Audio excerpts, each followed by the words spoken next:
the origins of the death of the Aristocratic family.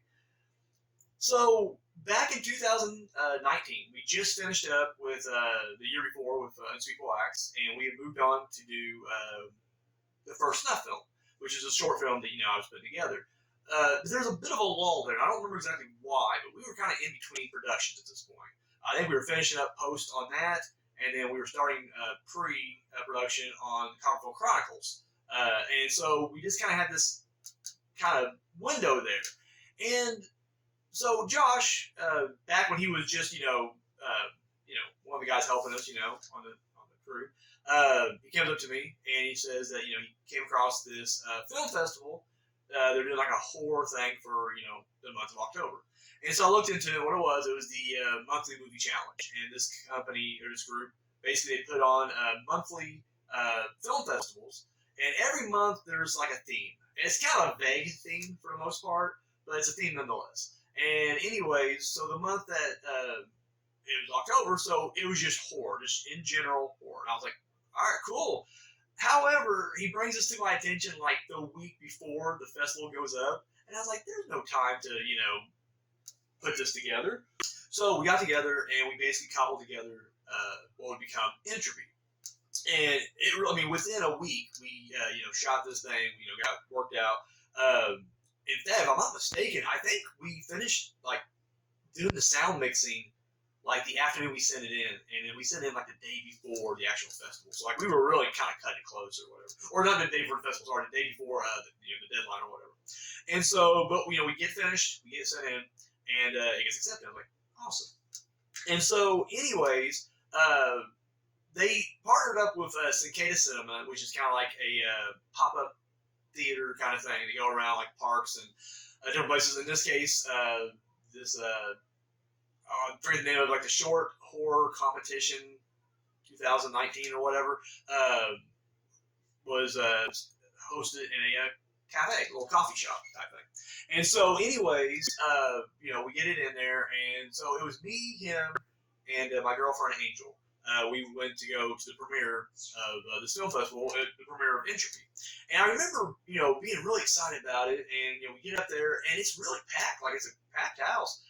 And our film opened the competition, opened up the film festival. And that's always a prime spot to have. You either want to be the one opening or closing, And so the fact that we opened, I was really stoked. Now, I'm not sure exactly how people program their film festivals, but to me, I was like, that's awesome. And so it's fun. And, here's the thing. I am used to criticism. I am used to rejection. Working for a tiny underground, no-budget film production company, you face a lot of rejection all the time. So it's nothing new to me, even back then. But for some reason, I just didn't like the way the crowd was. They were not even reacting at all, right? And I was like, this is kind of dying of slow death here.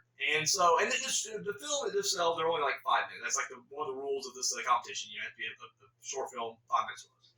And I'm very proud, for the fact that we threw this together within a week.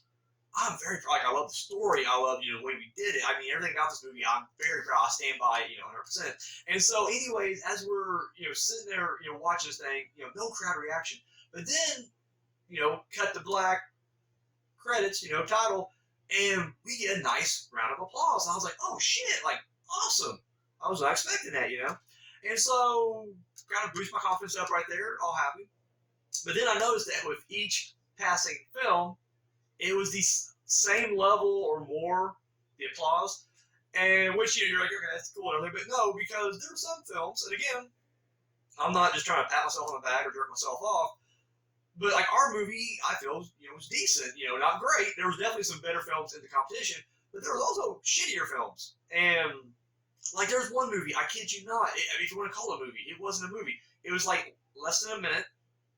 It was a green screen, and I don't mean a backdrop green screen that you do CGI on later. No, I mean an old computer, desktop green screen, an old laptop looking thing, the Game Boy green screen kind of. It's just a green printing, word processor screen, and that's what it was. Words were popping up on this thing for the entirety of the runtime, and then while the words were popping up, you had a narrator also telling you what you're reading already, and that was the whole movie. for like 59 seconds. That. And I'm thinking to myself, like, hey, like, you know, because the story was just, it was just like an eco-warrior cautionary tale. Like, the whole thing was like, you know, in the year 2437, you know, we have to live underground because you people, in your time, you polluted the earth, and now, you know, this is what we're reduced to. And that's all it was. It was just a little, you know, environmental message for like 39 minutes. And again, you would think they would show like maybe stills of destruction with the voiceover. I mean, again, it would have been whatever, but it would have been better. No, it was just the words coming up on the screen with the guy in a monotone voice. I know I shouldn't be throwing stones. I have a very monotone voice myself, but like literally just reading this off. Like he was literally just doing this movie, and then that was it. And that movie got the same round of applause that our film got. That hurt. I was like, what the fuck? What I did notice was that the films that are the shorts I thought was actually pretty good didn't get much reaction either. Like this group was like anti-blood or cursing. You know what it felt like, honestly? It felt like a Sunday school class got together and put on like a Halloween play or something like that. That's what it felt like. Because it was like cutesy stuff was getting over with this crowd. I think the biggest hit of this film festival, and I forget what it's called, it was like Cat Cafe or something like that. But it was basically like this lady who was like this young girl who was like knocking off like people so she could build a cat cafe. And they're not like, you know, it'd be like, you know, and you tell like it's probably like a lot of their friends in the audience. They're not like, you know, these old women or characters on the screen. Like they all cheer like they knew who they were. And then a cat would show up. They, aw, that was the whole thing. And I'm like, this is a horror fucking film festival. Like that's the theme. There's nothing really horror about this except for the implied death of these people. And even then, they're not showing it or glossing over it. So anyways, I was a little bitter. Again, I'm being petty. I can recognize that. Yes, this is me at my pettiest. So, as I'm sitting there, midway through the film festival, they had some trailers, because they were doing, again, Cicada Cinema, they were doing other things that was unrelated to the monthly movie challenge. And so they were showing just different trailers of their films coming out. But they also showed the monthly movie challenge's next theme, which was bounce. That was the theme, just bounce. And right there, I already concocted like what I would want to do. Because at this point, I was like, you know what, these people didn't react to my movie. I'll give them something to react to. Like, I'll fucking get a reaction on these people. And the idea I had was like, okay, for bounce, it'd just be me in front of the camera, right? And somehow Officer would be throwing me like bouncy balls or whatever, you know, basketball, dodgeball, you know, just different balls, shit that bounces. And I'd grab it and bounce, grab it, and bounce, and of course it just, you know, bounce off, you know, boom, and do that 3 or 4 times, and then I would have someone throw me a baby. Obviously, they wouldn't throw me a real baby. It'd be really cheap. But I'd, you know, basically throw me the baby doll, close to the real baby, and then me bouncing this baby. And of course, it would just splat. I'd make sure to get the grossest fucking sound effect, and maybe even have some blood come out. I mean, I was gonna go very tasteless and crude with this thing. Fucking splat. There you go. That's what I think about your film festival, and this is what I'm, you know, doing with it. However, we started moving forward on our other shorts, so I just kind of let it go. And so that film festival kind of came and went. But I was very happy, you know, again, you know, got exposure. We didn't move on. Apparently they had a small circuit here in southern Indiana, and it went to like 3 or 4 other neighboring towns, like Nashville, Columbus, like Seymour. I think those were the main 3. And it didn't make it to, ours didn't make it. And the guy even told me, he's just like, yeah, this wasn't what we were looking for. I'm just like, well, whatever. It's fine. So, move past that, you know, we have other shorts, we have other success, so, you know, there's no hard feelings there. It is what it is. Fast forward 2022, and early on, because it was around springtime, so I remember having trouble getting location. But either way, you know, again, I follow the monthly movie challenge people on Instagram, and I'm always seeing their stuff pop up. And it just happened again, we were caught between movies. We started pre-production on one film, I want to say probably Bad Friday, now that I'm thinking about it, and the Copperville Chronicles. I know, same film from previously, you know, like 3 years prior, but we never did get, you know, traction on that one. That's why we're constantly stuck. But anyway, so we were, again, caught between 2 films, and I see this. And just in my head, I'm like, oh, we got time, we got the opportunity, I want to stick it to the monthly movie challenge people. So their theme was going to be, tell me about it. That was it. Just tell me about it. I was like, okay, I gotta do this. What can I do with the theme? Tell me about it. So, I start thinking like, okay, what can I do? And I'm just trying to go gross out, Texas, whatever. Now it's around this time as I'm coming up with this idea, I do discover that unbeknownst to me, the monthly movie challenge is something that happens kind of like nationwide. So there's not just like one group; it's like a bunch of branches that in their own cities do the monthly movie challenge. It's not just one thing. And I was like, oh, and so this was going to be actually in New York, and I was just like, oh, it's like I'm not even sticking it to the people I was initially going to stick it to. I'm sticking to like innocent people in New York who had nothing to do with that crowd at all. But I had the idea that I just wanted to do this, and I went ahead and pushed forward with it. So I'm trying to think, what can I do? And I won't go through the process. I won't go through every idea I had. But I knew it'd have to be, because tell me about it. So I was going to do, it was going to be all audio for the most part. It was going to be more dialogue driven than action. And so, for whatever reason, I started thinking about, like, I want to be tasteless. I want to be just completely fucking, no class. We're not coming into this thing with our heads up high. We're going low road this entire way. And for whatever reason, the aristocrat joke popped in my head. Now, for those of you who don't know what the aristocrat joke is, this is an old Hollywood joke. It dates back to like vaudeville times.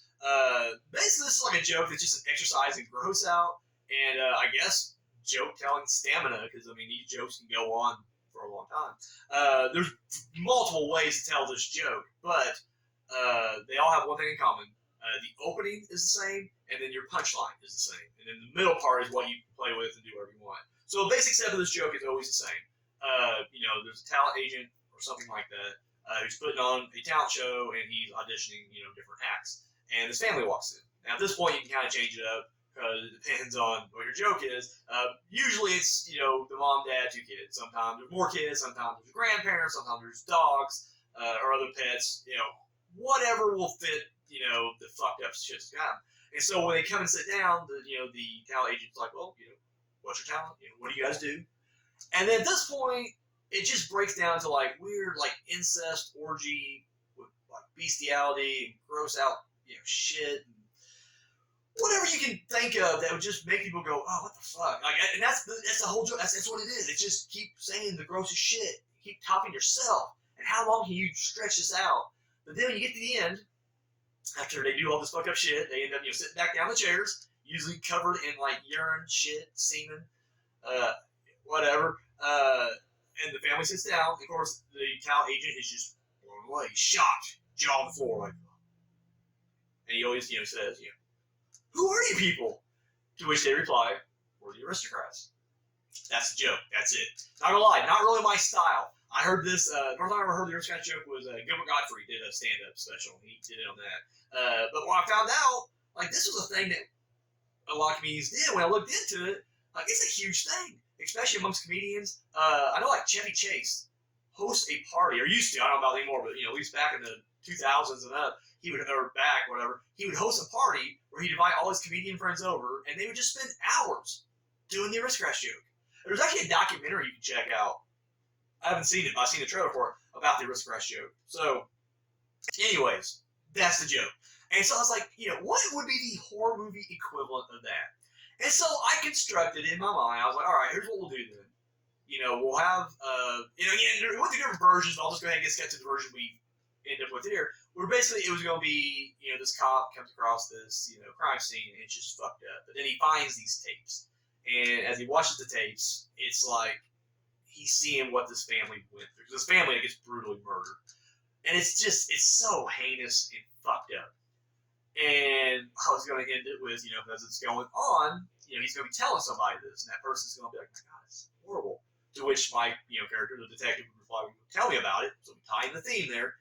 And then he would ask, like, well, who's his family? And then he was going to end with the aristocrats. And that was it. And so that was the basis of it. Now, I knew what I was going to say was going to be really fucking messed up. Like I said, I was going for tastelessness. Flat out. There was no artistic merit to this movie.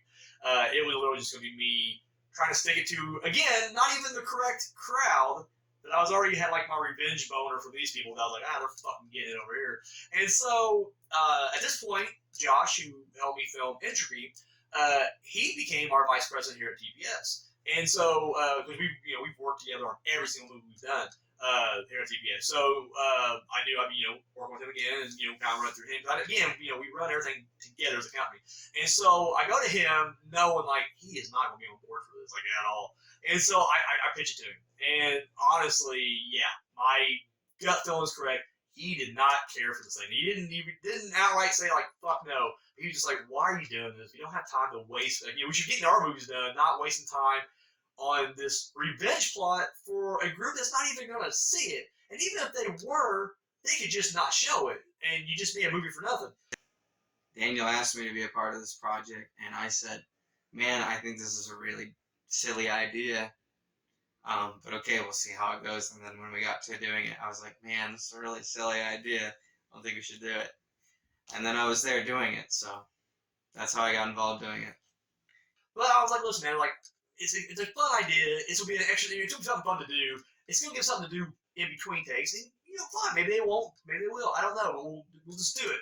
And to Josh's credit, he was like, all right, you can tell he didn't like it, but he's so supportive. Like, that's what makes him so great as, the vice president, not just that, but on these films, he's always the executive producer, because he's always so supportive of, what you're doing, what your thing is. Listen, it's not a very classy film. It's mids as fuck. Poorly written, cheap, quickly put together, froth. That I was barely a part of. So when it came time to actually shoot this thing, we broke it up into several little parts. So first was going to be the detective walking in on this crime scene. Initially, I shot this at my uncle's house, and I don't know why. We lived in the same apartment complex, and our apartments, for the most part, had the same visual qualities. So I don't even remember why now I chose to do it at his house instead of mine. But when I shot at his house, I was using my phone, and for whatever reason, this phone's camera sucked. It was just like, it was too dark. Like, it was shot broad daylight, and there was light everywhere, but for some reason, this was just dark. So you couldn't see my face, you couldn't see, my expressions as I'm walking down this crime scene. So we ended up scrapping that footage all together. And so we ended up shooting it at my place. And the thing with this was, it came off as this weird strobing effect. Like, every time I'd move, it just, the light was just going like this. And I was like, what the fuck? Now, when I rewatched the footage, I liked the effect. And I threw a filter on there, because I knew this would almost be like a flashback type scene. Because again, we're going to introduce our character already kind of drinking heavily on the couch. He's got the gun, he's got his bottle of whiskey. He's already thinking about it. So I knew it'd be kind of a flashback moment anyway, so I went ahead and kept it. And I really liked the way it looked. It was the first of two happy accidents that happened on this movie, as far as the look of the film goes, so we kept that one in there. The second part would be the me getting drunk in the middle of the night, thinking about this stuff, and just, again, contemplating suicide. I mean, that's how grisly this crime was to me, or my character. And so, again, the second happy accident happened, because as I'm shooting this footage, there's this one scene where I'm screaming, and the camera, it fades, like it goes out of focus. I guess I moved out of the way, and my phone was just too stupid to know, but I go out of focus, and it comes back in. So as I'm watching, as I'm getting all this footage, I shot it from like multiple angles to get like, unhinged, chaotic look. I end up seeing that footage like, oh, that sucks, and I took it out. And then I put the rest of it together. But then as I'm piecing together, I'm adding music to it, I was like, let me bring back that out of focus. Like, that really is like, it's blurring, his sanity. He's going, he's a normal cop. This guy has been, a good guy, good cop. And this clearly knocked him over the edge. So it's like, it was almost very, I don't know, it's very, I guess, on the nose. Like, he's literally kind of fading out in his mind. And it's blurring the line between reality or sanity and insanity. So anyways, I threw it back in there, and once I watched the music and everything and the other scenes, it worked out beautifully. And I was like, yeah. So again, the only bad thing about that was I had to kind of every time I show this to somebody, I tell them, like, listen, the camera's going to fade out. It's going to look like we're janky. And don't get me wrong, we are janky. But, like, it was intentional. Like, this jankiness is intentional right here. So don't count that against us. Count the rest of the stuff against us, and they did. But don't count the camera work. It's meant to be that way. So that was that scene. So and then we got the scene of me talking to Josh. He's the son friend that's coming over. Again, my character will miss days of work, and so he comes over to check on me, and I tell him the story. Now it's pretty straightforward. I think it was pretty simplistic for the most part. Conversational, descriptive. So that's where we went with that. It's fine. But that's kind of just the style. We just went for a conversational piece where we're describing the scene and trying to paint a picture by being as grotesque and as verbal as possible. But like I said, mids as fuck. Again, Josh is great working with because literally, we got a fantastic crew. I am appreciative. I love everybody we've got, who's worked with us in front of the camera. But he's like the best when it comes to as far as like just improv with somebody and bouncing off, somebody. He's the best. Like there is no one better than him. Shit. As the executive producer, I was just saying no, no, no, no, no. But as the actor, I said, okay, fine, we'll do it. So I don't know. I feel like my executive producer hat got taken off maybe too many times. I didn't really film much with him in this, but overall, in all the other films, he's actually really fun to work with. And he has such a great range because, you see him do like Chris Cage, where he's the goofy character. He's Joel, the sidekick who just, fun-loving, dopey, whatever. But then you look at, his character in Unspeakable Acts, very serious, very straight-laced, trying to get the story or whatever. And here, he's just that sympathetic friend, and he filled it perfectly. Like, it was just, I don't know. He's so much more talented. I don't know. I'm so grateful that, he's in our group right there. So we shot that and, got that, squared away, no problem. So before we started doing, getting the movie together, I knew I was going to have these quick cuts. Inspired by, in the movie From Dusk Till Dawn, there's a scene where, Quentin Tarantino, Richie Gecko, and Seth Gecko, played by George Clooney, they took a hostage. And so George Clooney goes out, and he ends up getting some food, burgers, comes back, and he gives, Quentin his burger, but he has an extra burger, and he's just like, oh my god, where's the hostage? And of course, Quentin's just like nonchalant, like, oh, back room, So he gets up, goes to the back room, and then you just see the look on his face. It's, you just know whatever he's looking at, he's just so fucked up. And that would have been enough. Like, Robert Rodriguez could have just left it at that, and it would have been great. But what he does is, he does these quick, like 1 second flashes of the carnage, the blood, the mayhem that Quentin caused with this poor, hostage. And I like that. So I was like, all right, I'm going to put quick cuts. So you don't really see what's going on. Like, my character's telling the story. My character's doing the fucked up, he's doing the dirty work. But we can kind of help that and just show little glimpses of this. Again, kind of cheat. You're thinking you're seeing more than you really are. All right, I'm sorry. I know it's already long-winded enough. I got to go back now. So rewind 2 or 3 years prior to this, maybe 2 years prior to this, me and my girlfriend were at Walmart, and we come across this camera, little shitty digital camera. Now the camera, the packaging and everything was just like high quality. This is HD. You're perfect for YouTube. Crystal clear picture, all that stuff, right? And we're like, okay, cool. It was only $20, right? And I was just like, okay, bullshit. There's no way this camera is going to be doing everything it says it's going to be doing for just $20. And so we're like, whatever, it's $20, we ain't losing much. And I can't remember if she bought it or if I bought it. I think she may have bought it. But anyways, we bought the camera. And so we get home, we try it out, and sure enough, it's worse than like VHS. It's got like, it's fuzzy. It's got like VHS lines, like VHS lines are usually like this. This is just like, it's fucked up. Like you put a magnet to the side of this thing or something like that. It just threw it, out, scrambled it up or whatever. But I remember as I'm looking at this footage, because I'm shooting test footage, and we didn't have an actual SD card go with it. It's like we had a different SD card. It didn't have much footage, so you can only shoot it like 30 seconds at a time. It's ridiculous. But as we're, compiling all this, as I'm looking at the test footage, I'm looking at it like, well, this has a cool like grindhouse look to it. And I remember thinking like we could have used this in Unspeakable Acts, because at one point in Unspeakable Acts we were planning on maybe using multiple cameras. It kind of, again, we're pretentious when we came up with the idea, but we're like, it'll kind of mirror the different murders we're doing. So as like each camera or each camera will kind of represent, what stage we're at in our murder spree or whatever. And ultimately we didn't end up doing it because getting multiple cameras is going to be more cost effective. And we wanted like an old school VHS camera. And like, you can't find them. And I'm like, that should be cheap as shit. No, they're expensive as hell now because they have that nostalgic, value to them now. And people want to do movies like this. So yeah, prices are jacked up. So I remember looking at this footage thinking like, oh man, like we could use this then. I even showed it to my buddy Simon, who directed Unspeakable Acts with me. And like even he was like, yeah, that would have been perfect for that movie. So we're doing one of our YouTube shorts. Or we call it TPS short, but just our YouTube exclusive short. We did a short called the Promotion. And anyways, I had actress October Drenth come over, and she was in the toolbox as well. First enough film, she's one of our regulars, so I had her come over to be in the promotion. And we also did a photo shoot too. So we're just, I had her, there for multiple, multitasking. And so as she's there, I was like, you know what, I got this camera. You care if I shoot some test footage? I don't have any plans for this footage at all. But if you can just lay on the floor, act like you're, tied and gagged or whatever, bound, look like, you've been kidnapped, and then I'll just be a creepoid with the camera and kind of go up your body with it, and that'll be it. And she, she's always game. That's one thing I love about October. She's game for anything. So she's just like, yeah, sure, And so got her down there, filming her, boom, that was it. So I remember uploading that footage to my computer, and I saved it, and I was just like, well, maybe I'll release it on YouTube.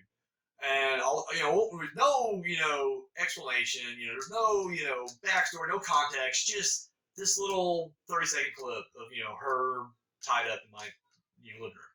And so I put it up on YouTube. Even weird, like I gave the name, the title of the video was like video file, or unknown video file, and just a random series of numbers, right? Just put it like that with it. And so put it up on YouTube, and it got flagged.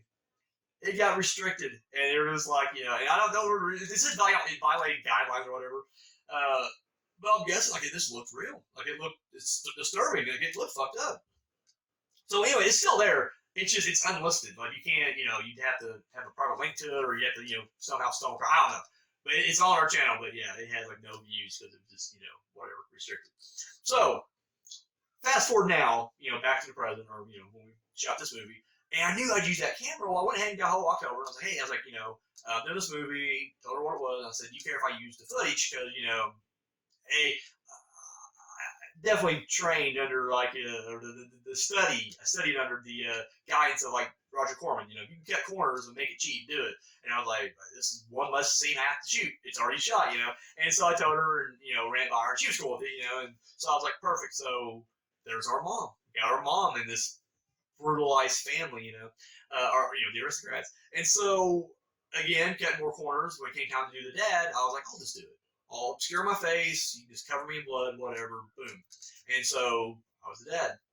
We went ahead and got my cousins to play the brother and sister, the siblings, the kids. How I became a part of the project is I film with my cousin, and he always uses me and my little brother. And actually, it's funny because when I brought him in, Haley, she's the oldest of the two.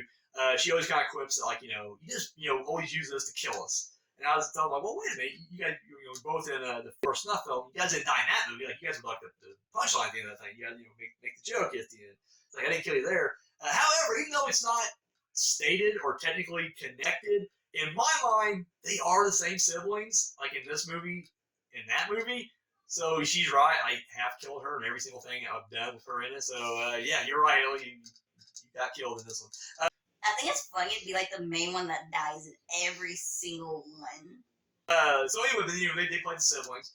In fact, she doubled as our special effects makeup artist too. So she definitely came did all that for us as well. So my cousin always uses me and my little brother, and I have this love for special effect and makeup. And he's discovered that, so he uses me as a special effect makeup artist. With her, outside of TPS, she was really getting into doing special effects makeup. She was, for Halloween one year, she did this really grotesque, zombie thing. And I just remember seeing it going, hey, we could use you, making our movies. You're phenomenal. And so she agreed, and she's, this is her second film, I believe, working with us on. Being a special effect makeup artist in this, it was fun to work with all of the blood and stuff. I mean, everything was just really fun.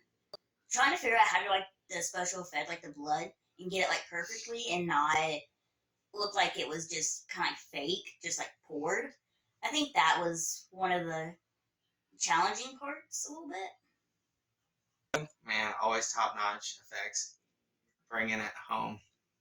And then last, because again, I'm going for fucking shock and disgust, I decided we're going to throw a baby in there. And at this point, guess who has a baby? This guy. And that's the greatest thing. Since I got this kid, I picked him up at the store or something like that. Since we had our child, Adrian, I can play it. I always like, this is the thing, like, I always want to make it, shocking and fucked up films. The idea that, to kill a kid, put that in other movies too. But like, you can't go to parents, even like your close friends, and be like, hey, can I use your kid? I want to kill him in a movie. No, it just doesn't play. So now that I have my own kids, like, well, fuck, no one can tell me what to do, except for my girlfriend. She kicked my ass. So I got run by her. But, she was cool with it because she kind of had the same thought process I had. And, but anyway, so I, included him, cast him as the baby aristocrat. Unfortunately, at that age, he was not taking direction. And I didn't want to put, like, fake blood on him.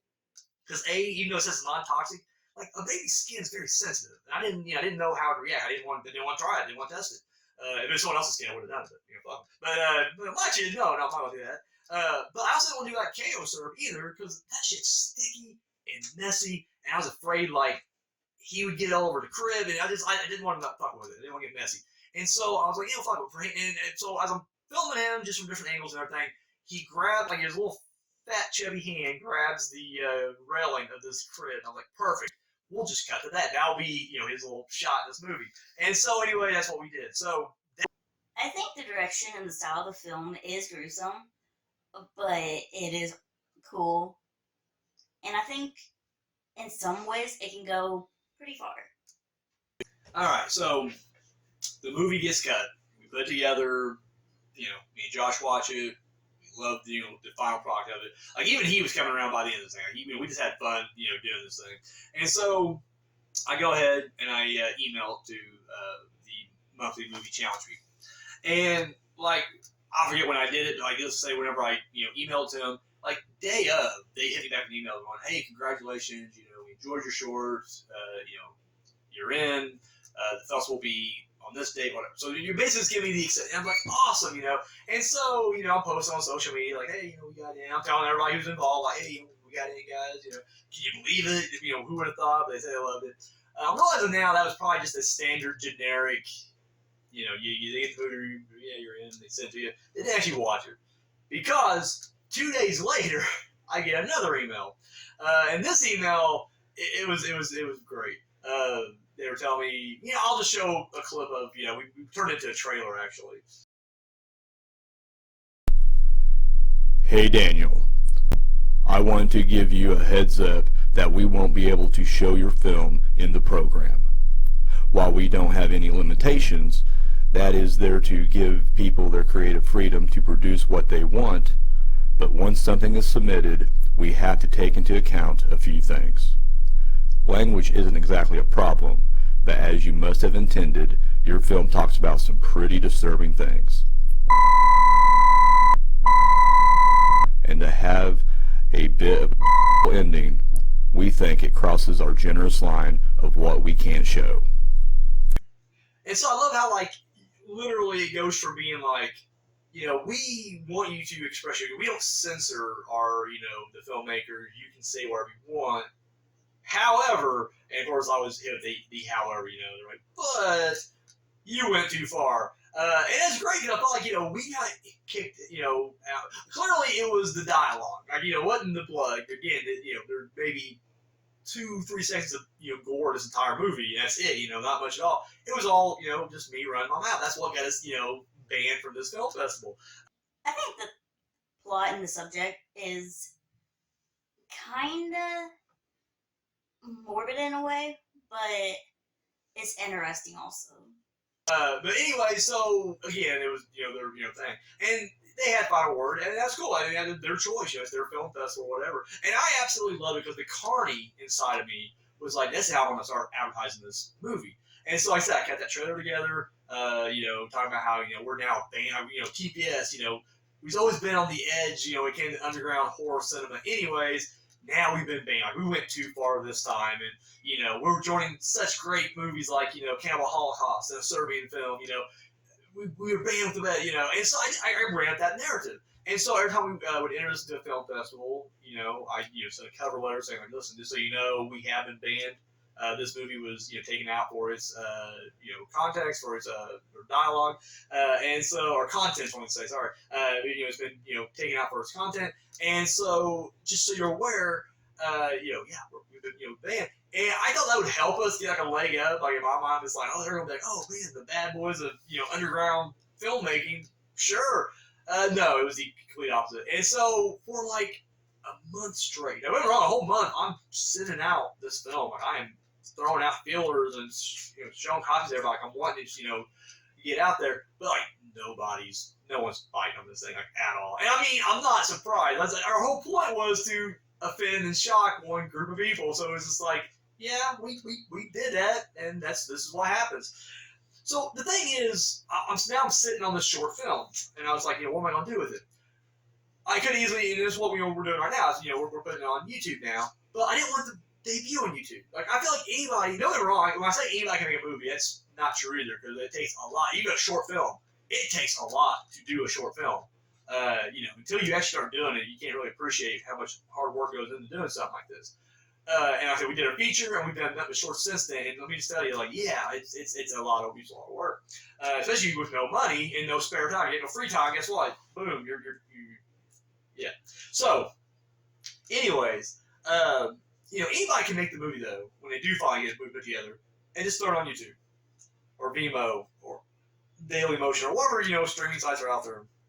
Not the free ones. And so I'm like, but I don't. That's not what I want. Like I'm not making internet movies. I'm making like theatrical films. Like we have internet movies we've made that were exclusive. That's our YouTube channel. We made that purposely for that. Just for other stuff to do. But like this was meant to be theatrical. And I know, I know I'm not delusional. I get it. Like we're not opening, an 100 screens across America. We're not, premiering this at the Chinese theater and over in California. I get that. We're not, but our theatrical is still in a venue that is known for playing movies. I want that live audience. I want that crowd. That's what the whole thing is about. I mean, I know we're not really in an age of physical media anymore, but it's like, yeah, I can easily throw this stuff on disc and sell it out back in my truck. Not gonna do that because don't need to do that.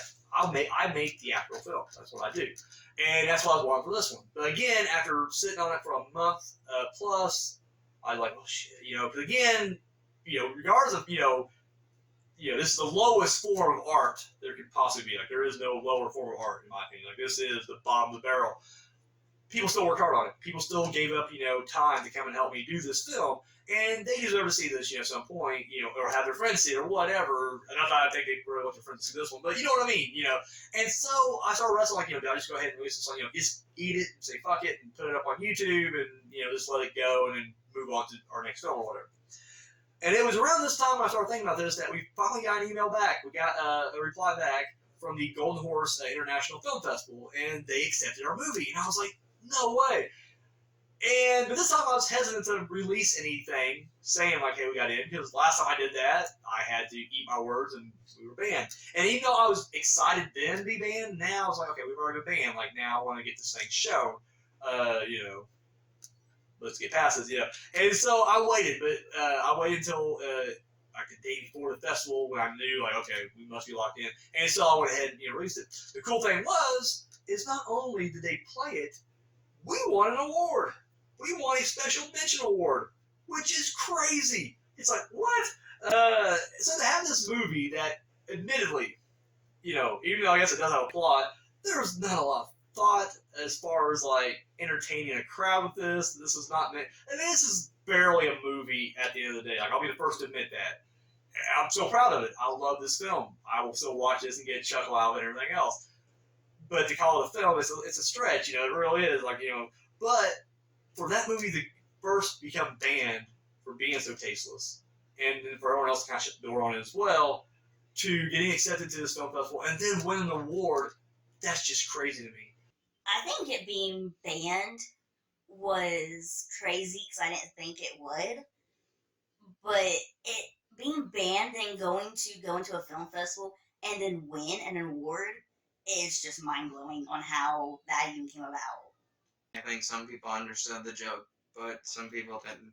So it went both ways. I think it just depended on if people cared enough to like be bored or suffer through watching it. It's kind of waka waka, and just kind of I don't know what people really think when they watch it, because I just found it a little boring. My views on the film is kind of hit or miss. I mean, it was filmed good, but like the storyline is a little too gruesome for me personally. But to each their own. Not everybody is the same, so it's kind of like it wasn't my type, but it might be somebody else's. And then from there, it picked up a little bit of steam. Now, admittedly, this hasn't been our big or great success, and why would it be? I get it, but still, it's been accepted in like 3 or 4 different film festivals since then, and that's just cool. Like, it's like, really? Like, I didn't expect that. One was, I just wanted that one. It's like, it was theatrically released. After that, who cares? But the fact that it kind of kept going, pretty cool. So I guess put a little bow on this thing. It was fun making it. It taught me a lesson, like, just make movies out of spite. Who makes movies out of spite? You shouldn't be making movies out of spite. You should make movies about what's in here. But I guess I had some venom in here that I wanted to get out, and I used this movie to do it. I still love this movie. You hear filmmakers say this all the time, like all their movies are for kids. And this is definitely that odd kid. It's that one kid that at the family reunions, he's kind of in the corner by himself. He doesn't really talk to you. You're kind of worried about this kid. Like you've already sent him to therapy, and you're kind of afraid how he's going to wind up growing up. But he's still your kid. You still love him. So, and that's how I feel about the death of the Aristocratic family. Man, waka waka. Overall, it was fun to film, but my thought on it wasn't the best film kind of what we did, but it was still fun. I'm just happy to finally release it to a wider audience now, and kind of see what kind of horrible remarks we can get on this bad boy.